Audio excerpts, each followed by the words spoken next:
What's going on YouTube? Welcome back to another episode of I Know Chris. Today we're outside. It's afternoon time. Sun is getting ready to set. We're going to cook some ribeye steaks on the Kettle grill today, my friends.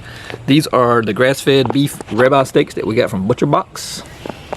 That's what they look like in the vacuum seal. I thawed them out. We're going to salt and pepper them up. Get that Kettle grill good and hot, and we're going to throw them on there. And I don't let y'all know if they're tasty or yucky. I guarantee they're going to be tasty. So y'all stick around. You ain't going to miss this. Alright guys, we're inside, got these steaks out the vacuum seal. I just want y'all to look at these ribeye steaks. This is what we're talking about, marbling fat, if that's what we're gonna call it. But this is what makes the flavor and the beef taste so good. This is the difference in ButcherBox and stuff I can buy at my local store. This quality of meat. That marbling in there, when that cooks up, it's gonna make this steak so tender and so flavorful. It's gonna be off the chain. But I'm gonna get them salt and peppered up, and we're gonna throw them on the Kettle grill. And next time y'all see these, they're gonna be plated up and ready to eat. And I'm gonna be saying tasty, guaranteed. Y'all stick around. Okay guys, getting ready to put these ribeye steaks on the Kettle grill. Before that, I decided I was gonna go salt and pepper, but I decided to do a little bit of salt and pepper and Ren's. We went with Ren's again today. This is the Portland dry rub. Go check out their web link. It's gonna be below the video. And check out the products. Got some really great products, and I love this Portland on steak, so I thought it'd be really good on the ButcherBox ribeye. So we'll give it a shot today. Another quick tip: if you get your ribeye steaks in the refrigerator, take them about 20 minutes before you put them on the grill. Give them about 20 minutes to, you know, the temperature to come down in them to get room temperature before you cook them. Gives you a more even cook on your steaks. So anyway, here's a little look at what they look like. So we season them up. Now we're gonna throw them over in the Kettle grill. Let them cook. Let's get on it.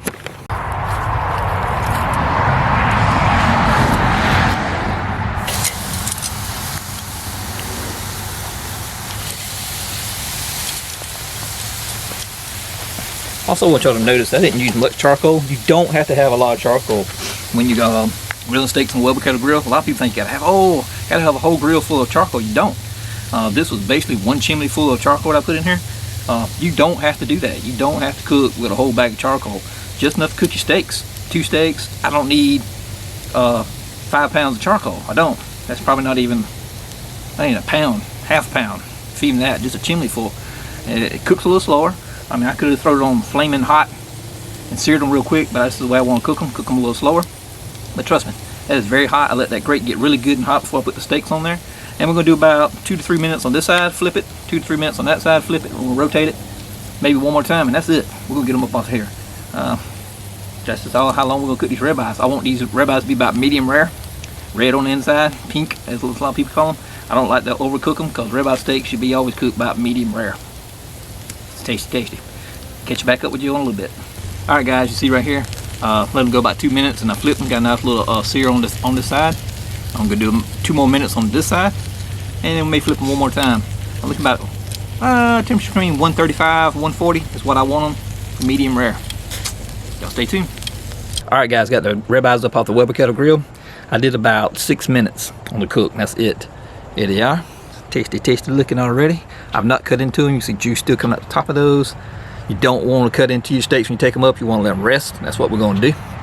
We'll take them inside and let them rest a few minutes before we slice into them. I went for medium rare. I cooked it up to a terminal temperature of 143 degrees. That's where I stopped. Could have went 145. 143 was good enough for me because I like my steak kind of medium rare. That's the best way to cook a ribeye steak. You overcook it, it's not good. So let's get inside, let these rest up, cut them up, and we'll be seeing if they're tasty. Stick around. Okay, we're back inside. Got these steaks up off the Kettle grill. These are ribeye steaks from ButcherBox. I cooked them to about medium rare. I let them rest.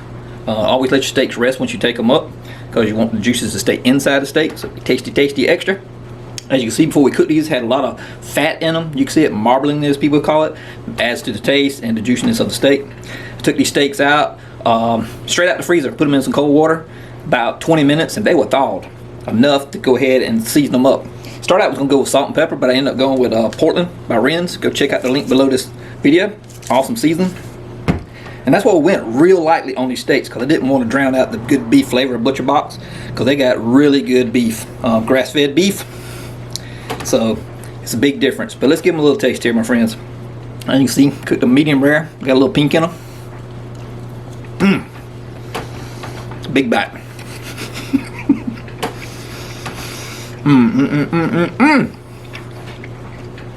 The flavor of that beef is so rich and so good. It's a big difference, my friends.